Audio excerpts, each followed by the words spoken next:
What's up, gamers? How the heck are you? My name is Epic Pence, and in today's video, I'm going to go over some tips and tricks to help you begin your journey through Palworld. Now, if you guys haven't checked out Palworld yet, I seriously recommend it very much. It is basically Ark Survival Evolved meshed with Pokemon, but they're not Pokemon, so don't get that confused. They are pals, and they are super fun, and I do recommend you guys checking this out as soon as possible. Now, this game is in early access, so keep that in mind, please. It is game preview. Things will be subject to change. If you guys have played any survival game, it pretty much how they all start out. They all come in early access. Things will change over time.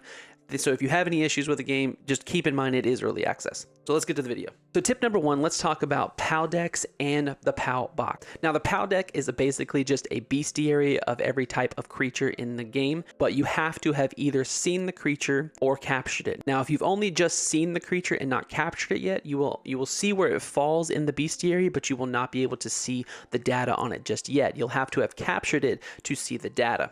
Once you look at the data, you're going to see work suitability, partner skills, possible drops, but you can't see the passive skills that this creature will offer. Now, if you go to your PAL box, this is the box that you create pretty early on in the game, and this is where you store all the pals that you have captured. If you look at different types of pals that you captured, even if they are the same type of pal, each come with their own different actives and usually different passive skills. So you may want to capture different ones if you want different types of passive skills. Some are negative passive skills, some are positive passive skills. Now to view these skills, you're going to go into the details menu. You can scroll down at any point to look at all the active skills. You can scroll down to look at the passive skill and see what it offers. If you have a stronghold strategist, such as this Lamball does, that offers a 10% increase to player defense. Now early on, you may want something like this inside of your active party just to help with a little extra defense. It doesn't necessarily mean you have to use this creature as a combat pal, but you could use it for just having the extra player defense. Now this will be active no matter if you're using the creature for an active combat or not. As long as they're in your party, you get this passive skill. The other thing you're going to want to look at with these creatures are their work suitability.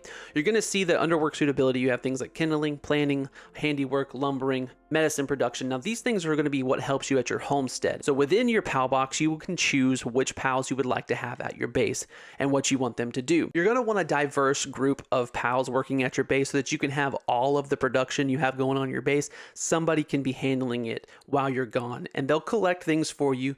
They will mine for you. They'll get lumber for you. They'll cook for you. They'll craft things for you. They'll transport items from a lumbering yard back to your base and put them inside of containers for you. I mean, this is probably one of the more inventive things that I've seen in this game so far.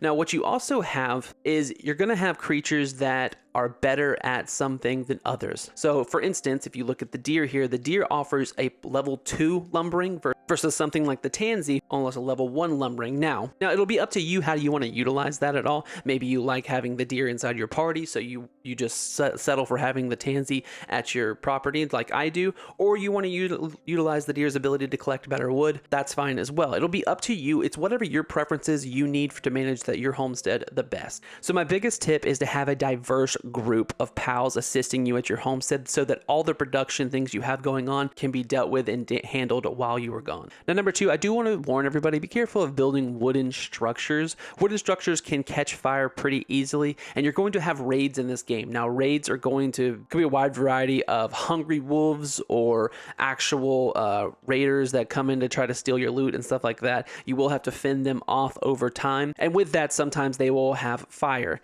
So be wary of that. As you have a fire creatures around, they can light your house on fire and you end up losing sections of your house.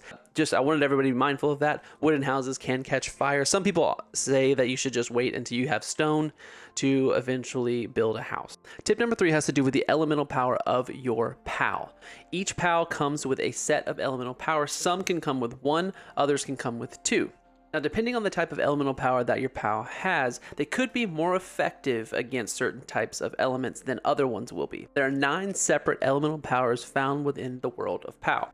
Dark, dragon, ground, electric, fire, ice, grass, neutral, and water.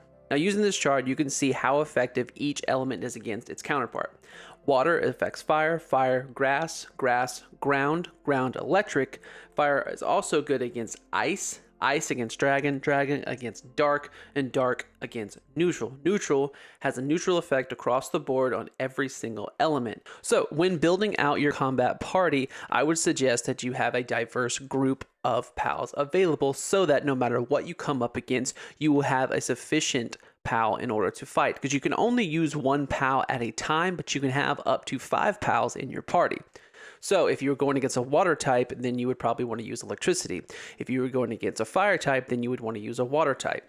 Much like Pokemon, yes, much like Pokemon. If you already knew these kind of things from playing games like Pokemon, then this is probably a given thing for you, but maybe not a lot of people understood this fact. So I just wanted to put it out there so that you know when you're going against things in combat, make sure that you have other things that can do more effective damage against it. Keep in mind that if you do have neutral creatures, they will just do the standard damage that they offer. They will do no greater or no less. So build accordingly. All right, tip number 4, do not spend tech points until you absolutely need to. As you level up the game, you're gonna earn technology points, which is gonna allow you to select various types of things to craft and make. And don't get me wrong, these things will be super helpful when you craft them, but do not craft them unless you absolutely need them.